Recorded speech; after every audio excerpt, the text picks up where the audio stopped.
Hey guys, Spider here, and this is our The Beast from Beyond complete Easter egg guide for the trophy, The End. In The Beast from Beyond, collect the final piece of the soul key. So let's get right into it. We're going to start off with our recommended Fate and Fortune card setup. 2 of these are Fate cards, so it shouldn't be a problem. 5-second Muscle is the first one, increased damage after reloading for 5 seconds. Our second one is Best for Last. The last 4 bullets in your clip have increased damage. Now, the other 3 are Fortune cards. If you have them, I highly recommend them. If you don't, they're not actually needed. Reanimated, instantly self-revive after entering Last Stand. We have Evade for the second one, and we scroll down here. Allows the player to dodge. It's a pretty good card, actually, but I think it's broken because when you get downed, you actually lose it. So, yeah, it's glitched a little bit. And then Second Wind, kill all nearby zombies when you're near death. So I am playing through this in Director's Mode, basically for brevity. It gets us through all the areas very, very quickly, obviously. If you don't have Director's Mode, it's going to take you a little bit more to get some points, but you'll get the picture. All right, so the first thing we're going to do is pick up this panel, and this panel is going to allow us to build the bridge to Pack-a-Punch. There are 3 in total. So this first section is basically going to be getting power on the bridge to Pack-a-Punch and getting us to the entangler. So we're going to drop down here to the jug area, and we're going to grab Neil's head at the end of this catwalk and drop down, and we're going to bring it up to spawn. Now, this is what is needed to stop the cryptids from spawning in and zombies to start spawning in. So once you install Neil's head in this panel over here, once you finish this wave of cryptids, the next wave will be zombies. So the next thing we're going to do is we're going to go out this way past the mess hall, and we're going to go into the cargo bay. You hit this button to enable the portal, is on the far side to enable us to go over to the theater.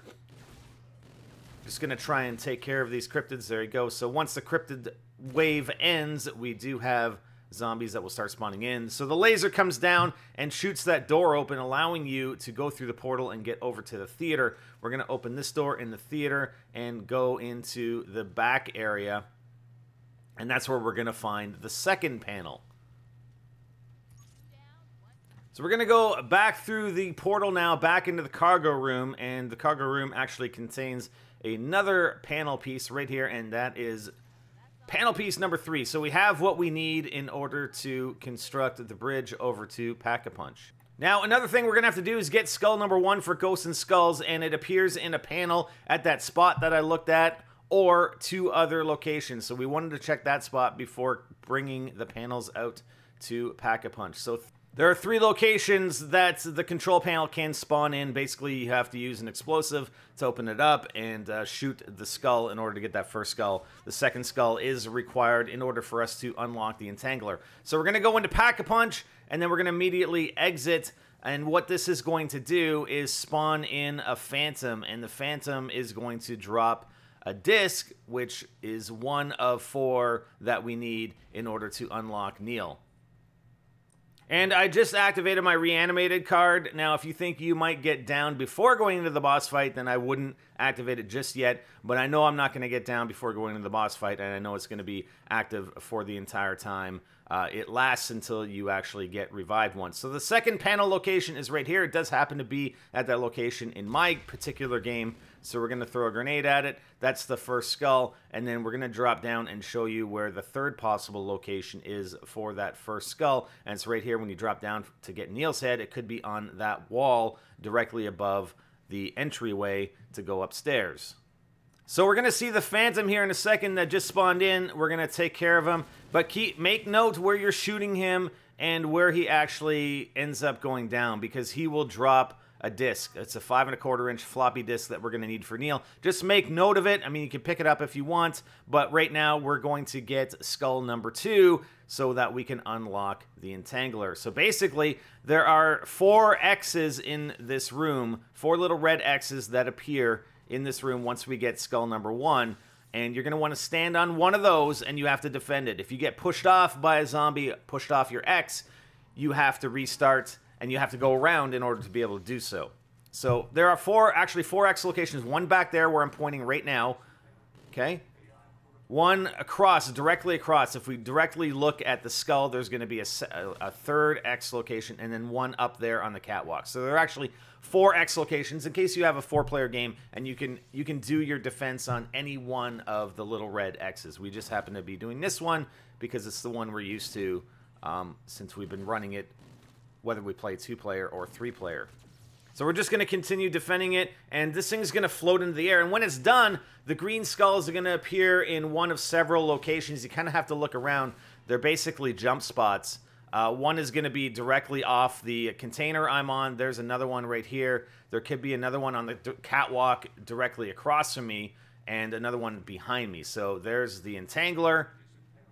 We got it. We picked it up. You just have to look for where that skull could be. It could be at the top of the stairs, right up there. There's another jump spot, and just trying to show you the jump spots, and a jump spot directly off of these stairs as well. So now that we have the entangler, we can get 2 other floppy disks. The first is going to be inside this grate right here. You got to grab it with the entangler, sort of aim up, ADS and aim up, and shoot it to the end. So we're just going to pick up the floppy disk that the blue phantom had dropped for us. There it is. And then we're going to search for the floppy disk that just came out of this vent. We're actually going to show you all the possible locations that it could come out at. There's a vent right there it could come out from. There's also one here in the mess hall right there. There's one in spawn right beside where the wheel is, right there. There are a couple more upstairs, and there's actually one that I missed here. I had to search a little bit just to find this last vent. But up the stairs, there's a vent location right there. So it could come out at any one of these locations, all right? Another one right there. And then we got to search for the one that it's actually at here. So the last location is just outside the mess hall here on the right-hand side, and there it is. There's our floppy disk from the vent. So we're going to pick that up. Now, in order to unlock the second card that we need to actually unlock, we're going to want to entangle one of these space helmets. And there are a few lying around in spawn and in the mess hall, so we're just going to entangle it. And we're going to bring it up to the med bay. You know where that cryptid is lying on the table? We're going to bring it up, and there's a room in there that's blocked by these blue laser beams. But we can actually shoot this helmet through the laser beams and hit that green monitor. And if we hit it, we basically break it, and it takes down the laser beams, and that's where we're going to find another floppy disk. There it is. Now, the 4th and final floppy disk is going to be out beside the Pack-a-Punch area, so we're going to go and grab this one. Now, what I do, and we're going to show you a method for how to determine how these floppy disks are going to be installed in Neil, so that's the 4th one, is basically make note of all the symbols. So as you pick them up, or you can inspect them. I mean, if you're good enough to inspect them, but sometimes the orientation isn't quite right. So I do like to pick them up because you get a better image on that bottom left beside your player card. So make note of the symbol and where it was. So this one was Pack-a-Punch. There'd be one from the Phantom, one in the mess hall area that we get from the grate, and one in medbay. So we're going to go to a bunch of different locations that show these symbols. And what you got to find, there's a set of, multiple sets of 6 symbols. You got to find the set of 6 symbols that contains your 4 symbols, that has all of your 4 symbols, okay? So there are 2 locations in spawn. One was under that catwalk that we just saw. The second is up this ladder. There's going to be a piece of paper. You look at it from this angle, and it shows 6 symbols. And remember, they're ordered from top to bottom, so you got to make sure you have the orientation correct. There are another 2 sets of 6 symbols in the control room above the 666 room. So we're just going to go over here. They're actually written on sticky notes or yellow pieces of paper. So just up these stairs, and here's another set. So again, inspecting them to see which one contains your 4 symbols. There is one more set in the mess hall. I don't really care for these because they're on pieces of paper that are sort of torn up. You got to put them together, basically, and it's not very apparent which one goes with which. So there are 2 more sets right here. So again, you just got to find which one matches with your 4 symbols. And in our case, it's going to be this one. So if you were paying attention, our 4 symbols match the 2nd, 3rd, 4th, and 6th symbols that are shown here. So I call the second one a bird, so that's going to be installed in slot 1 where Neil is. The third one down I call a crossroads, and that is going to be installed in slot number 2. The fourth one down is, I call them 4 diamonds. 4 diamonds is going to be installed in slot 3 at Neil, and then the bottom one, which I call a V with a diamond on the bottom, is going to be installed in slot number 4. All right, so let's go install the quote-unquote bird floppy disk in slot number 1. There we go. We're going to go grab these other 2 disks over here. One is from the Phantom, so let's grab that one. So that's the V with the diamond on the bottom. That's going to go in slot number 4. Okay, make sure you get the right slot, because if you mess this up, you got to install all the cards. It'll be in the wrong order, and then you got to start over again. And the symbols will change, all right? Just keep that in mind. Okay, card number, or disc number 3, right there from the vent. That is the 4 diamonds. That is going to go in slot number 3, and then we got to go to medbay to pick up the final one. Here we go into the medbay. We're going to grab that. And that is our crossroads, and we're going to go install that in slot number 2. And here we are installing it, and Neil is going to be extremely happy. Look at him. He's actually excited, I think. Okay, so next step. We need to go back over to the theater and grab a button with the entangler behind this brute, all right? So there is the button we grab, and we got to bring it into the film. We got to bring it into the Beast from Beyond film, and we do that by shooting it through this poster. And wow, that failed. Okay. Didn't want to go through the poster that time. Let's try it again. It definitely does go in that poster. And yeah, the concept is that we're bringing the button from the theater and actually shooting it through this kind of portal into the film. So the button actually gets teleported to the most obvious of spaces or places right under this desk in the medbay. There it is. So you got to go up to it and hit square, and you're going to see this panel right here. So what you're going to want to do is either take a screenshot or make note as to which of these handles are rotated either horizontally or vertically. So the top left one is horizontal, and the bottom left one is vertical. Now the key to this puzzle is you either have to make them all horizontal or all vertical. So what we're going to do is try and make them all horizontal. Now, in order to do that, all you have to do is see every vertical handle right now in this instant. You have to hit each of those exactly one time. It doesn't matter which way they're turned after we start hitting them. It's just the fact that you have to hit all those vertical ones once and once only to make everything horizontal. Now, it is a bit of a pain to do this while you're running solo, but we'll try and do it. So hit each of them. Remember, see, that one did turn horizontal, but it doesn't matter. As long as we hit the ones that were, at the time that we took the screenshot, vertical exactly once, it doesn't matter if they're currently horizontal when we're pressing the button. Okay, so yeah, you just highlight them. You don't even ADS. You just kind of, you know, put your reticle on it, and it will turn green when you can hit it. So there we go. So they all went horizontal. Now, if this doesn't work for you, take another screenshot from wherever you're at. You don't have to reset anything. Just take a screenshot and try to make them all vertical. Okay, so next step, we use the entangler to grab Neil's head, and we got to bring him outside to Pack-a-Punch. And what I recommend, I mean, it's pretty easy. Just follow his path, because he will open doors for you. You can do this without following his path if he happens to open the doors for you, but you could run into trouble. All right? So we just got to bring him out to Pack-a-Punch. Once you're outside, it doesn't matter which path you go on as long as you can get him to Pack-a-Punch. I really didn't have much of a problem. Sometimes he likes to backtrack 2 or 3 times. If he does, and you run into trouble with zombies, just drop him. A nuke will drop. It'll go on to the next round. You can probably try again that round, or try and hit the switches again and try again the next round. So we bring him into Pack-a-Punch, and we're going to drop him inside this computer, and we're ready to go into the boss fight. I mean, we don't have to do anything more than this, but there are some other things we can do. So the first of 2 supplementary things that we're going to talk about here is opening or unlocking double Pack-a-Punch. First thing you got to do is grab this film reel, because the film that's playing in the theater is The Beast from Beyond. We need to change it to Zombies in Spaceland. So we're going to go into the Pack-a-Punch room, or the projector room. We're going to install this film in the projector. If you go up here, right here, we're hit square, and the film changes to Zombies in Spaceland. Of course it does. So we're going to go back to the cargo room, and just outside the cargo room, we're going to grab the fuses out of this fuse box, and we're going to bring it over to the theater.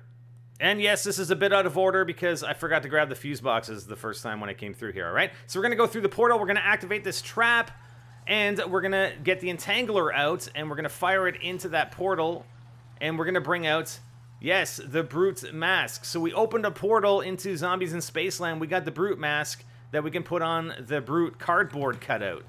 So now that we actually have the fuses and the mask, we're going to place the fuses with the Yeti. Yeti's going to hold the fuses for us. That's fantastic. And then we're going to put the Brute mask on. You remember that Brute mask attack with the laser beam, right? Well, as soon as we put on his mask, yes, he laser beam attacks the fuses and charges them. Excellent. So now we have the fuses charged. Now keep in mind, in Director's Cut, the fuses are installed. All right, they're automatically installed. But when you're not in Director's Cut, and the reason being why you need this guide is because you don't have the fuses installed.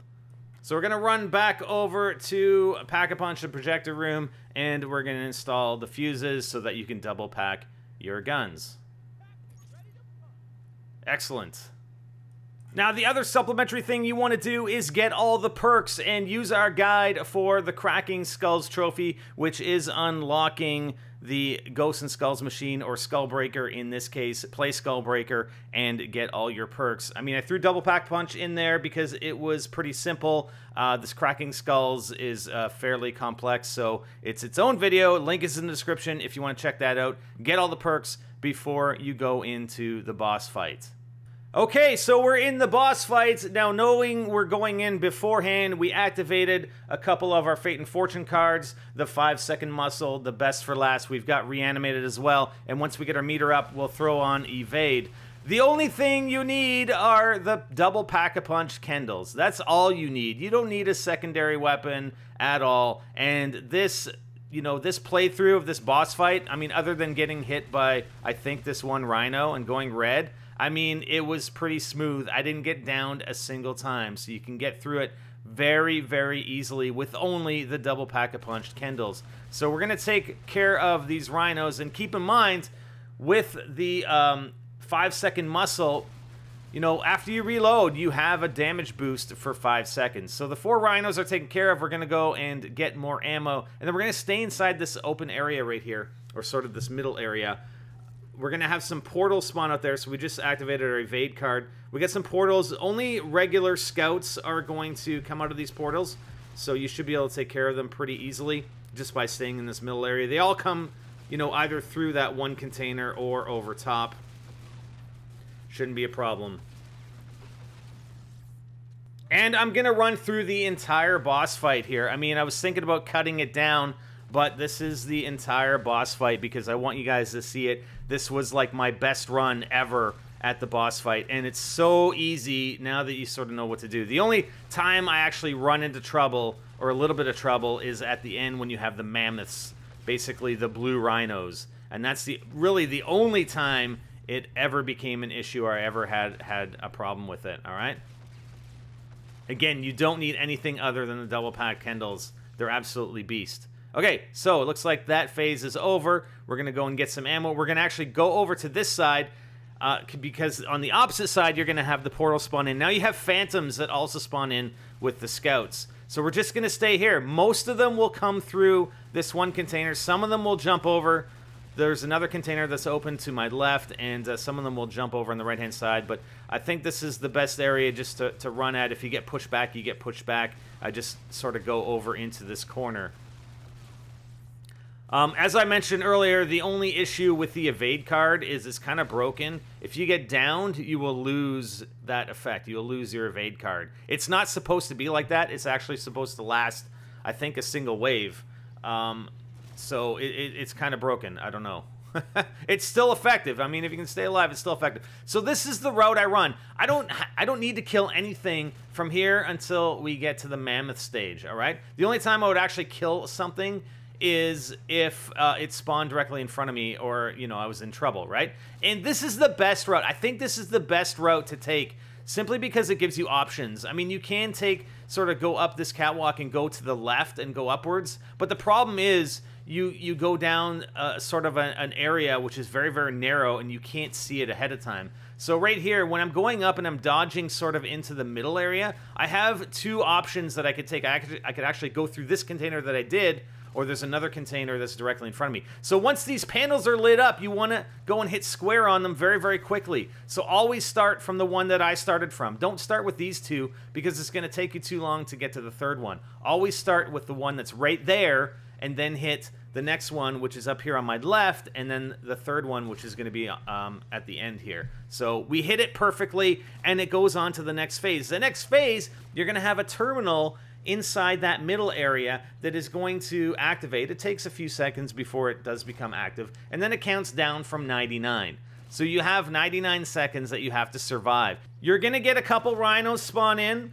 It's going to make things a little scary. Actually, they spawned in on the last stage, so I don't even know how many rhinos are actually on the map right now. But it might get a little scary if you run into a rhino. The evade is actually pretty handy. Like right there, it's like, hello, rhino, how are you?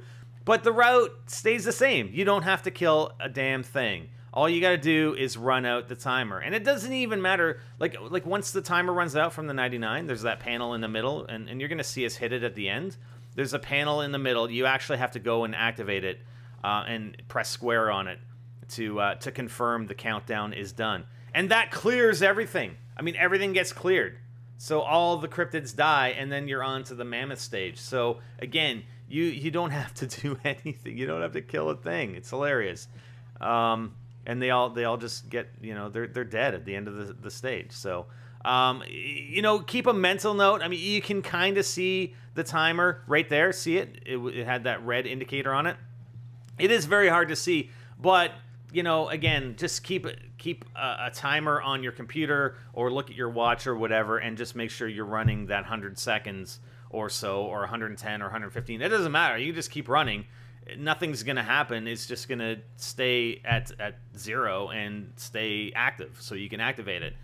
You can run, circles for an hour and then hit it. It doesn't really matter. So I actually did cut some of it down. I just activated, or I'm trying to activate the terminal, actually. It has a weird hitbox, so I'm trying to activate it, and there it goes. Okay, so we're done. Everything despawns. I mean, you don't need the turrets. There are turrets around the map, too. I never actually even use them. So now you're going to get the blue mammoths that spawn in. So maybe I'll cut out some of this middle part as well for the blue mammoths. But basically, it's just, running the exact same, or almost the exact same route. Although I think I do expand it and end up going up to the left as opposed to dropping down into the center. I do the center a little bit, but I do change my routes as well, because these guys will drop down that blue gas on the ground. See what they're doing right there? They're dropping down that blue fire, I guess, and it stays on the map, and it does hurt you when you walk over it. All right, so you're going to want to change your routes depending on where the blue fire actually spawns in at or gets dropped down on. All right, and that's really the only thing you do. And you just take them out with the Kendalls. Just keep shooting at them with the Kendalls, grabbing ammo when you can. Just make sure that you have a good sort of head start on them before you try and grab ammo in the middle, because you don't want to get caught. You definitely don't want to get caught. So we drop down here. And this is one of the routes you can take, but that narrow area right there just bothers me. It's a little scary, simply because when you drop down, you can't really see anything until you're right there. Whereas that middle section I was talking about, dropping down there, you have two options, and you can actually see what's going through them or coming through them ahead of time before you drop down.